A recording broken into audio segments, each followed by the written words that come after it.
आप सभी को वट सावित्री व्रत की बहुत बहुत शुभकामनाएं। वट सावित्री माता यानी गायत्री माता आप सभी की मनोकामना पूरी करे, आप सभी का अखंड सौभाग्य बना के रखे।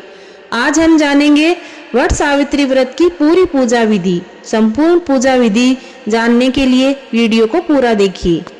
वट सावित्री का व्रत सुहागन महिलाएं रखती हैं। ऐसा माना जाता है कि ये व्रत सबसे पहले सावित्री ने किया था, जो अपने पति को यमराज के चंगुल से छुड़ा ले आई थी। इस व्रत को करने वाली महिलाओं का सौभाग्य अखंड रहता है। इसकी तैयारी पहले ही दिन से करनी पड़ती है। इस बार वट सावित्री का व्रत सोमवार को पड़ रहा है, सोमवती अमावस्या है, तो इसकी तैयारी आज रात्रि से ही करनी होती है।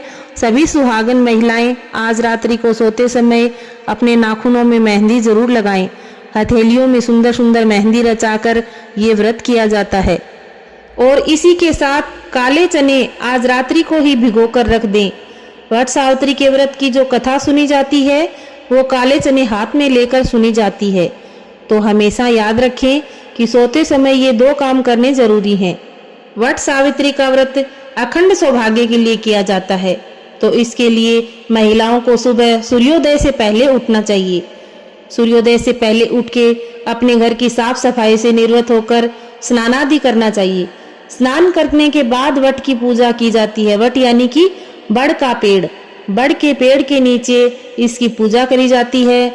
वट का पेड़ अगर आपके पास नहीं है तो आप इसकी कहीं से दूर से इसकी एक डाली मंगवा कर घर पर भी पूजा कर सकते हैं। अब जानिए पूजा की विधि। अगर आपके घर के पास में कोई बरगद का यानी कि बड़ का पेड़ हो तो उसी के पास चले जाइए। लगभग मंदिरों में बड़ का पेड़ मिल ही जाता है। बड़ के पेड़ के नीचे कथा सुनी जाती है, इसलिए घर से ही कुछ सामग्री थाली के अंदर जचा के लेके जानी होती है। सामग्री में कच्चा सूत लेके जाना होता है। कच्चा सूत अगर आपके पास नहीं है तो आप उसकी जगह नाल ले सकते हैं।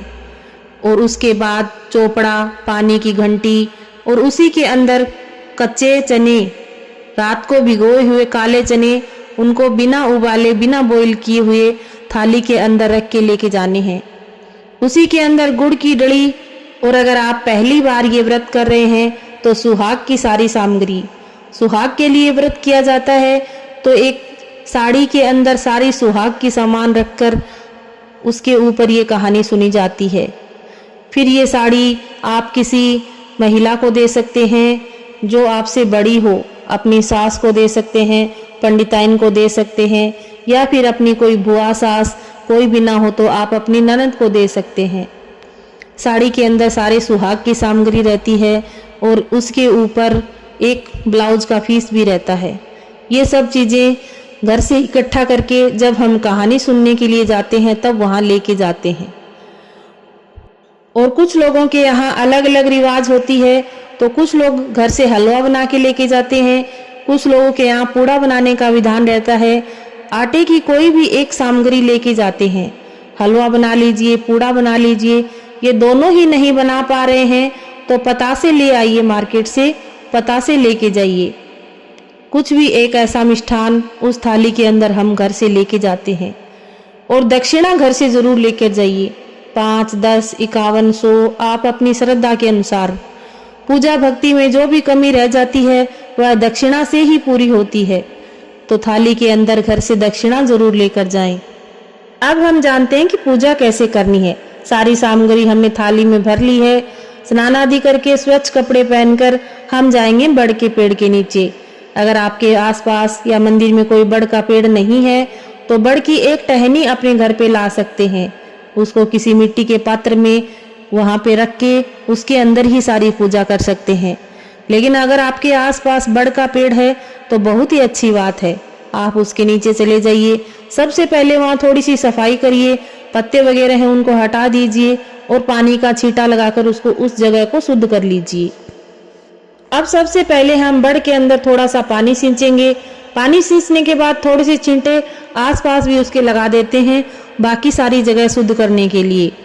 अब सबसे पहले ये व्रत सावित्री मैया ने किया था, तो उन्होंने वहाँ पे बियाबान जंगल के अंदर अपने पति के प्राण बचाने के लिए तो उन्होंने ये व्रत किया था। वहाँ कोई गहने नहीं थे तो उन्होंने बड़ के पेड़ के ही गहने बनाकर पहने थे। तो हम भी ऐसा ही करते हैं, बरगद के पेड़ का कोई पत्ता ले लेते हैं, उस पत्ते के हम छोटे छोटे गहने बनाकर कान में, नाक में, माथे में, सिंदूर में, और वहाँ हम मंगलसूत्र के भी बांधते हैं। छोटे छोटे पत्ते तोड़कर हम नाड़ के साथ उनको बना बनाकर उनके गहने चूड़ों में पहनते हैं। एक एक चूड़ियों के बांध लेते हैं, दोनों हाथों के गले में पहनते हैं, और हम उनको छोटा सा नाक में भी पहनते हैं, दोनों कानों में पहनते हैं। इस तरीके से हम पत्ते पहन लेते हैं, पानी चढ़ा देते हैं। उसके बाद एक साफ पत्ता लेकर उसके ऊपर गौरी गणेश को हम विराजमान करते हैं। आप यहाँ पे कोई घर पे सुपारी लेके जा सकते हैं, उससे भी गौरी गणेश बना सकते हैं। अगर आप सुपारी लेके जाना भूल गए हैं तो वहाँ पे हल्दी की 2 बिंदी कर दीजिए, गौरी गणेश अपने आप स्थापित हो जाएंगे। अब सबसे पहले हम पानी का छींटा लगाएंगे और हम उनको वस्त्र समर्पित करेंगे। वस्त्र कैसे समर्पित करते हैं? जो हम घर से कच्चा सूत या नाड़ का गिंडा लेके गए हैं, उसी में से छोटा छोटा टुकड़ा तोड़ तोड़ कर हम गौरी गणेश को चढ़ाते हैं। बड़ के पेड़ को भी हम वस्त्र समर्पित करेंगे।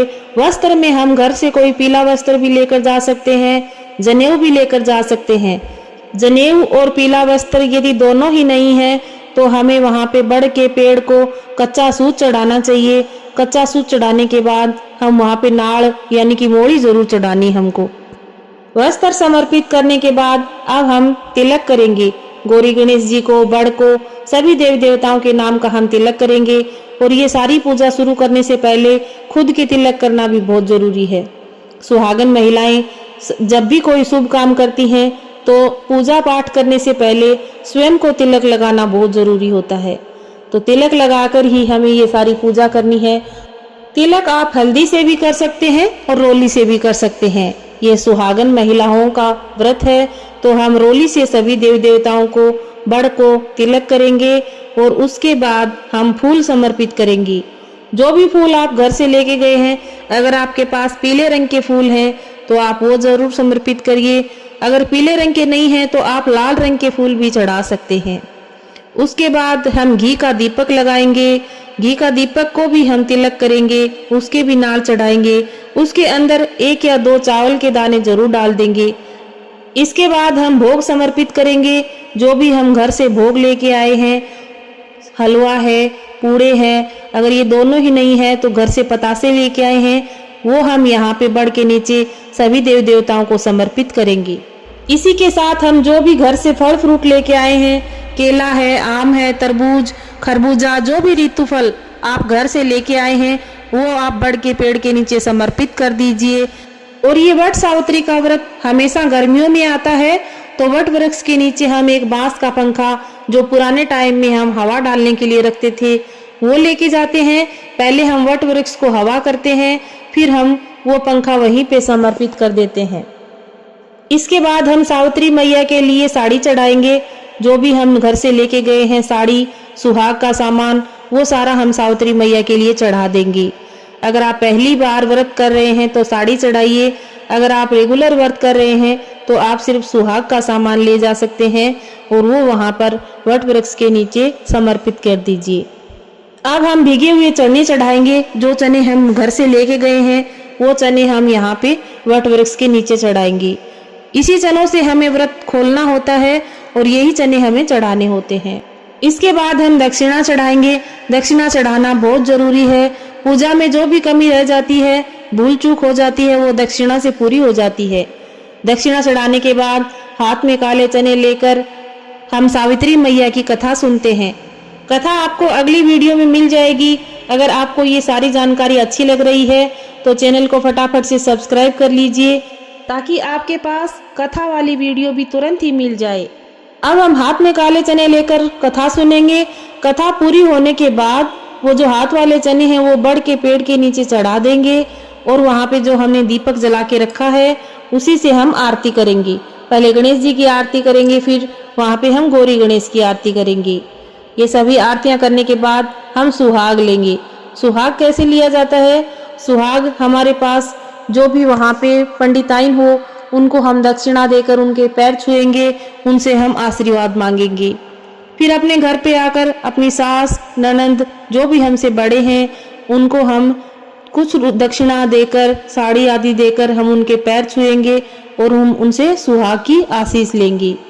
इस तरीके से ये कथा पूर्ण हुई। अगर आप व्रत करना चाहते हैं तो पूरे दिन का व्रत रखकर एक टाइम खाना खाकर व्रत कर सकते हैं। अगर कुछ जगहों पर ऐसा नियम है कि व्रत नहीं करते, सिर्फ पूजा करते हैं, तब तक निराहार रहते हैं और उसके बाद सात्विक भोजन कर लेते हैं।